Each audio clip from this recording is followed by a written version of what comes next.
श्री कृष्ण लीला। जब भगवान भुवन भास्कर उदय हुआ तब ब्रजांगनों ने देखा कि नंद बाबा के दरवाजे पर एक सोने का रथ खड़ा है। वे एक दूसरे से पूछने लगी, ये किसका रथ है? किसी गोपी ने कहा, कंस का प्रयोजन सिद्ध करने वाला अक्रूर ही तो कहीं फिर से नहीं आ गया, जो कमल नयन प्यारे श्याम सुंदर को यहाँ से मथुरा ले गया था। किसी दूसरी गोपी ने कहा, क्या अब वह हमें ले जाकर अपने मरे हुए स्वामी कंस का पिंडदान करेगा? अब यहाँ उसके आने का और क्या प्रयोजन हो सकता है? ब्रिजवासिनी स्त्रियां इसी प्रकार आपस में बातचीत कर रही थी कि उसी समय नित्य कर्म से निवृत्त होकर उद्धव जी आ पहुंचे। श्री सुखदेव जी कहते हैं, परीक्षित, गोपियों ने देखा कि श्री कृष्ण के सेवक उद्धव जी की आकृति और वेशभूषा श्री कृष्ण से मिलती जुलती है। घुटनों तक लंबी लंबी भुजाएं हैं, नूतन कमल दल के समान कोमल नेत्र हैं, शरीर पर पीतांबर धारण किए हुए हैं, गले में कमल पुष्पों की माला है, कानों में मणि जनित कुंडल झलक रहे हैं और मुखारविंद अत्यंत प्रफुल्लित है। पवित्र मुस्कान वाली गोपियों ने आपस में कहा, ये पुरुष देखने में तो बहुत सुंदर है, परंतु ये है कौन? कहाँ से आया है? किसका दूत है? इसने श्री कृष्ण जैसी वेशभूषा क्यों धारण कर रखी है? सबकी सब गोपियां उनका परिचय प्राप्त करने के लिए अत्यंत उत्सुक हो गईं और उनमें से बहुत सी पवित्र कीर्ति भगवान श्री कृष्ण के चरण कमलों के आश्रित तथा उनके सेवक सखा उद्धव जी को चारों ओर से घेर कर खड़ी हो गईं। जब उन्हें मालूम हुआ कि ये तो रमा रमण भगवान श्री कृष्ण का संदेश लेकर आए हैं, तब उन्होंने विनय से झुककर सलज्ज हास्य, चितवन और मधुर वाणी आदि से उद्धव जी का अत्यंत सत्कार किया तथा एकांत में आसन पर बैठाकर वे उनसे इस प्रकार कहने लगीं, उद्धव जी, हम जानती हैं कि आप यदुनाथ के पार्षद हैं, उन्हीं का संदेश लेकर यहाँ पधारे हैं।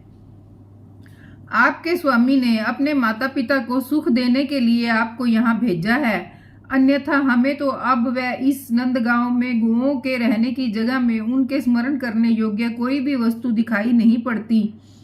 माता पिता आदि सगे संबंधियों का स्नेह बंधन तो बड़े बड़े ऋषि मुनि भी बड़ी कठिनाई से छोड़ पाते हैं। दूसरों के साथ जो प्रेम संबंध का स्वांग किया जाता है वह तो किसी न किसी स्वार्थ के लिए ही होता है। भौरों का पुरुषों से, पुरुषों का स्त्रियों से ऐसा ही स्वार्थ का प्रेम संबंध होता है। जब वेश्या समझती है कि अब मेरे यहाँ आने वाले के पास धन नहीं है, तब उसे वह दत्ता बता देती है। जब प्रजा देखती है कि ये राजा हमारी रक्षा नहीं कर सकता, तब वह उसका साथ छोड़ देती है। अध्ययन समाप्त हो जाने पर कितने शिष्य अपने आचार्यों की सेवा करते हैं। यज्ञ की दक्षिणा मिली के ऋत्विज लोग चलते बने। जब वृक्ष पर फल नहीं रहते तब पक्षीगण वहां से बिना कुछ सोचे विचारे उड़ जाते हैं। भोजन कर लेने के बाद अतिथि लोग ही गृहस्थ की ओर कब देखते हैं।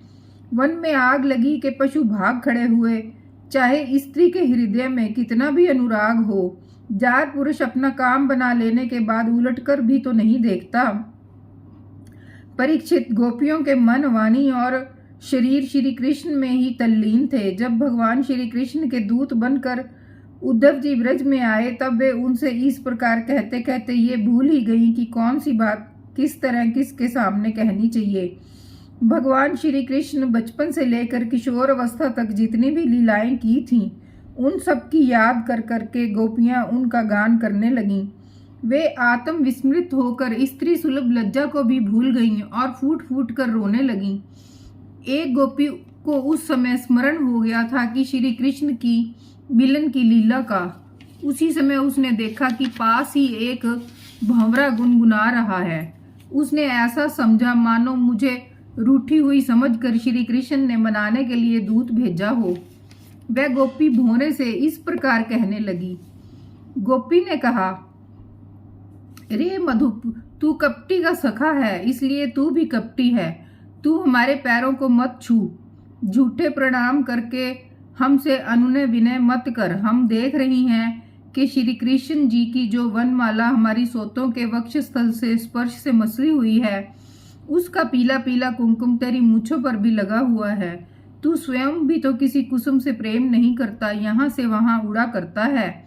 जैसे तेरे स्वामी है वैसा ही तू भी है।